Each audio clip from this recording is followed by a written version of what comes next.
Welcome to the Bandano Podcast, where we're calling a spade. Great to be here with you guys today. The Caitlin Clark stimulus package, also known as the newly agreed upon CBA deal. Make no mistake about it, folks. Every time the owners came to the table and said, fine, we'll increase the salary cap to this, you can thank Caitlin Clark. Every time the owner said, fine, we'll pay for your housing again, you can thank Caitlin Clark. Every time the owner said, shoot, we really don't want to come up. The WNBA just changed forever, and it wasn't a slow build, it was a total explosion. One name flipped the script and forced owners to open their checkbooks like never before, shattering every previous financial record. They are calling it the Caitlin Clark stimulus package, and the numbers are absolutely staggering compared to where the league stood just a few months ago. This isn't just a simple raise or a cost of living adjustment, it is a complete financial overhaul that has the entire sports world reeling. The old era of players being told to just be happy for the opportunity is officially dead and buried under a mountain of new revenue. Reported by first, Shams Charania. They hate him right now. They hate Shams right now because the WNBA media, you got Alexa, Annie, Doug, Jackie, they were sitting outside the hotel waiting for the scoop. Oopsie. Shams got it first. New salary cap starting at $7 million, up from $1.5 million. Nice. Average revenue share of nearly 20% across the deal. Supermax starting at $1.4 million.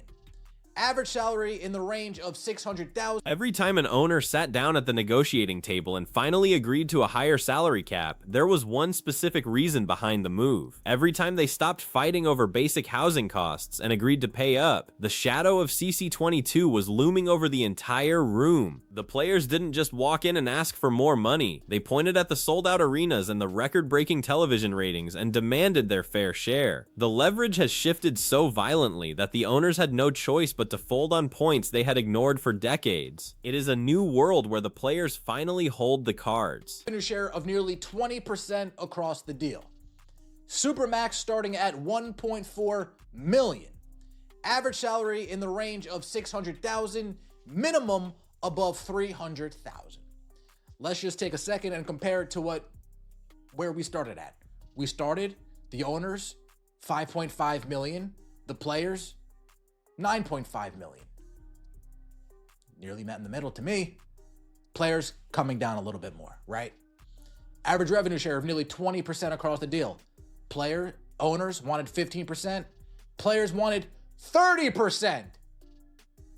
Let's look at the cold hard cash, because the jump in the salary cap is almost hard to believe for longtime fans. We are moving from a total salary cap of $1.5 million all the way up to a massive $7 million per team. That is not a marginal increase. That is a total transformation of how professional rosters are built and maintained. Players who were previously fighting for scraps are now looking at a league where the average salary is hovering around the $600,000 mark. The baseline for what it means to be a professional athlete in this league has been completely redefined in a single signing. Revenue that is fixed. The WNBA players are trying to get a fixed percentage of revenue, and they're going to claim victory when that number is in the 20s. When the WNBA and its owners were already prepared, as they do their pro formas, to be in the 30s. That's the beautiful part about a negotiation. He's saying, and that checks out. You see the cartwheels that the players are doing today? We're going to get into it. Caitlin Clark released a statement. Brianna Turner released a statement. Brittany Griner released a statement. Aneka Ogumke released a statement. Natasha Cloud jumping for joy. They feel like they won. They feel like that. Maybe Dave Sampson's right. Even the players at the very bottom of the roster are feeling the shift in their bank accounts and their daily lives. The league minimum is jumping to over $300,000, which is significantly more than many veteran stars were making just a couple of seasons ago. Meanwhile, the Supermax is hitting $1.4 million, creating a brand new class of wealthy athletes who can focus entirely on their game. It is a massive win for the union, even if some critics argue they could have pushed the owners even further. The floor has been raised so high that the entire landscape of women's basketball looks unrecognizable. First, We will have 18 straight days of chaos. I'm here for it. I'm really looking forward to this brief free agency negotiation, this brief free agency signing period, the qualifying offers. How fast are these deals going to get done? And whichever team is best thinking on their feet, that's the team that's going to have the best free agency. Whichever team can think on their feet the best and manage the new salary cap most efficiently, that's the team that's going to win this offseason. It's not going to be necessarily about signing the big names.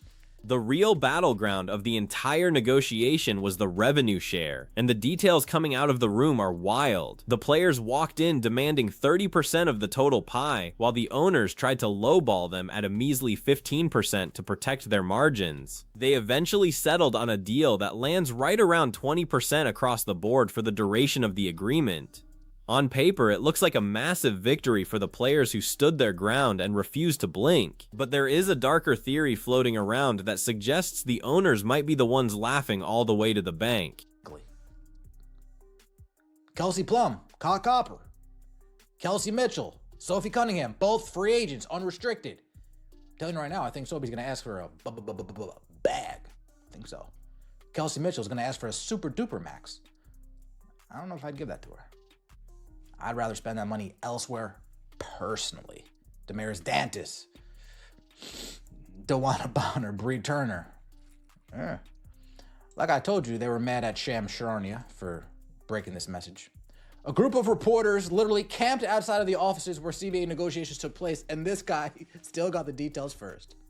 Former executive David Sampson dropped a bombshell that might make the players rethink their massive victory lap. He suggests that the owners were actually prepared to go as high as 30% in their internal financial projections. If that is true, the owners let the players fight for 20%, knowing they were already willing to give up way more to keep the peace. It is the ultimate psychological trick in a high-stakes negotiation, making the other side feel like they won a hard battle while you keep the extra 10%. The players are doing cartwheels tonight, but the owners might have played them. Coming day after, or yup, WNBA media about to have another crash out that someone else got the info before them. And in case you guys aren't aware of the crash out, they were literally saying, if it's not coming from the four of us, it's not real. Thinking that they were the only ones with the inside scoop. They're the only one with sources inside the building. That's the gatekeeping that goes on over here in the WNBA media. And you saw a little bit of it if you tuned in to Venom Stream. You got a taste of the gatekeeping that they do. Shams Charania said, watch this. Watch this. Shout out to you, Shams. While the deal was being finalized behind closed doors, a different kind of war was breaking out on the sidewalk. A group of dedicated WNBA reporters had been camping outside the hotel for 8 days straight, waiting for any scrap of news to break. They were determined to be the ones to break the biggest story in the history of the league to their loyal followers. But then, out of nowhere, Shams Charania swooped in and dropped the entire scoop on social media before they could even react. The gatekeepers of WNBA media were left standing in the cold, absolutely furious that an outsider got the details first. WNBA players celebrate news of new CBA deal. Indiana Fever guard Caitlin Clark, speaking from experience, players like me are going to be the ones that I think feel it the most, and that's what I think we're all super proud of, because that's what we set out from the beginning, was making sure every player felt a change in the CBA, and that's exactly what has happened. New York Liberty forward Breanna Stewart, the deal is going to be transformational. It's going to build up and help create a system where everybody's getting exactly what they deserve, and more from on the court and the off court aspects. Just excited that we can tell our fans that we're going to be back.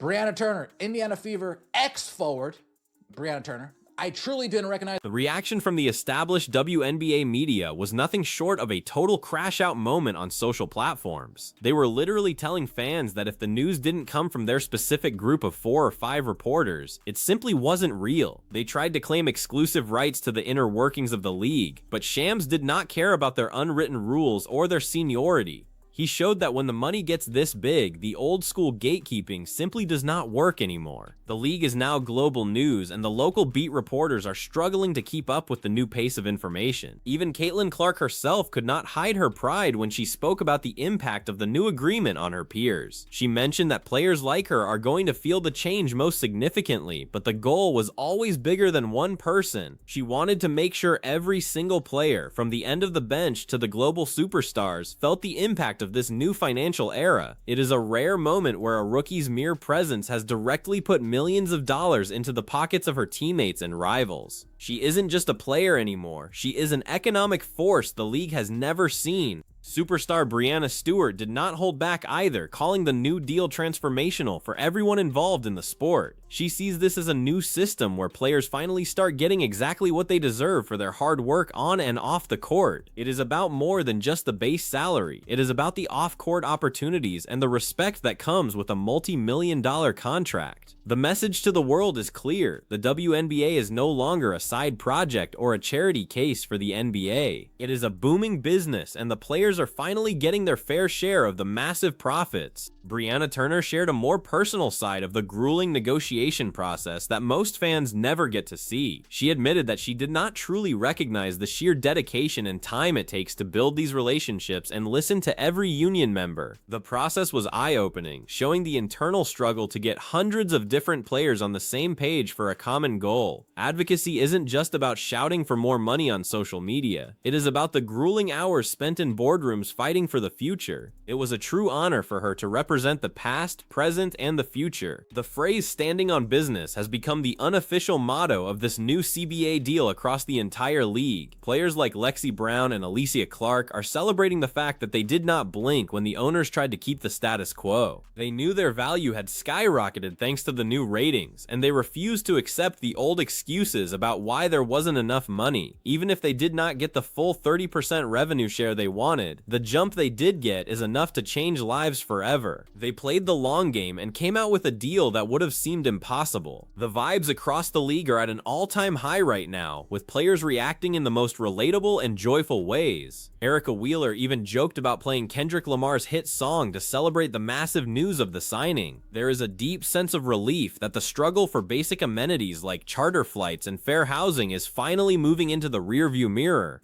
For the veterans who have spent years playing for tiny salaries in front of empty stands, this feels like a dream come true. They have finally reached the promised land where the money finally matches the world-class talent. Even Brittany Griner, who has been through more than almost anyone in the history of the league, had a simple but powerful reaction. She just said, "Let's hoop," and that sentiment is echoing from locker room to locker room right now. With the financial drama finally settled, the focus can finally shift back to the actual game on the floor. But the game they are returning to is fundamentally different because the stakes are so much higher than they were before. Every win and every highlight reel moment now carries a specific dollar value that simply did not exist before this Caitlin Clark era began. Brace yourselves, because we are about to enter what insiders are calling 18 straight days of absolute chaos in the front offices. Starting April 1st, the league is going to move at a breakneck pace with the expansion draft and new qualifying offers. This is where the new $7 million salary cap is going to be tested for the very first time in the real world. Teams have more money than they have ever had, but they also have to be much smarter about how they spend it. One bad contract could haunt a franchise for years under this new high-stakes financial structure that favors the bold. The timeline is incredibly tight, with the expansion draft taking place between April 1st and the 6th of the month.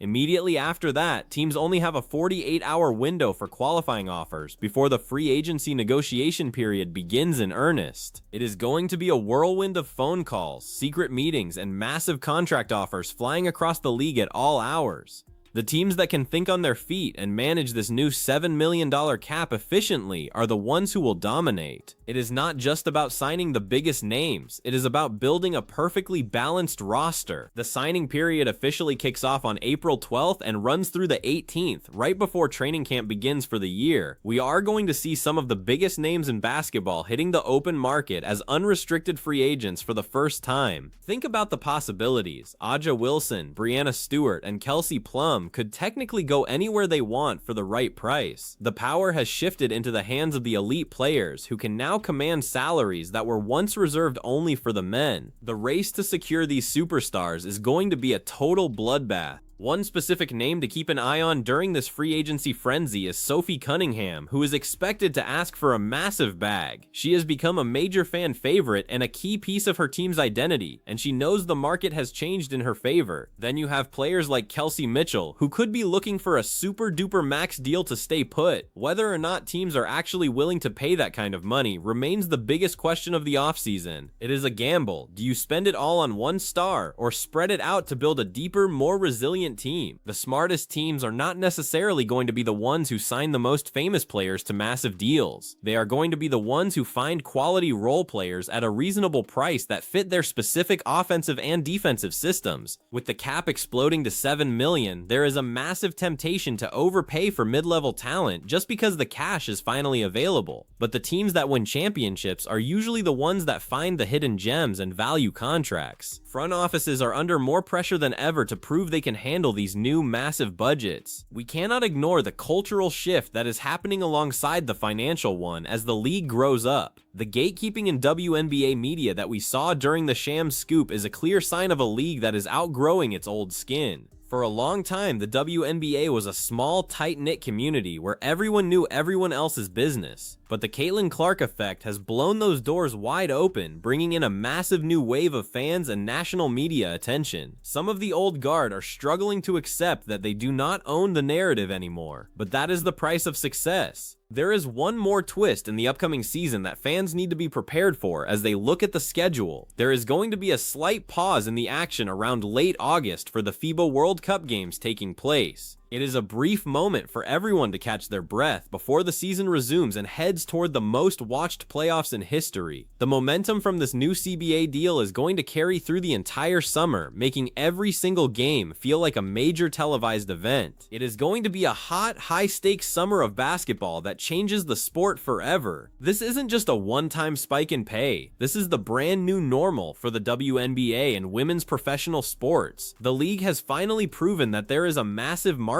for women's basketball when it is marketed correctly and led by generational stars. The Caitlin Clark stimulus package is just the beginning of a long-term upward trend in player earnings and league valuation. We are watching the birth of a true professional sports powerhouse that can finally stand on its own 2 feet. The days of players needing second jobs or playing overseas just to survive are rapidly coming to an end. Ultimately, this explosion in pay represents a hard-won victory for every woman who ever stepped onto a WNBA court. It took the perfect storm of a generational talent, a united player association, and a fan base that was finally ready to show up in massive numbers. While there will always be debates about whether the players left money on the table or if the owners got a better deal, the trajectory is undeniable. The WNBA has moved from the margins of the sports world to the absolute mainstream, and the players are finally getting the respect and the massive checks they have earned.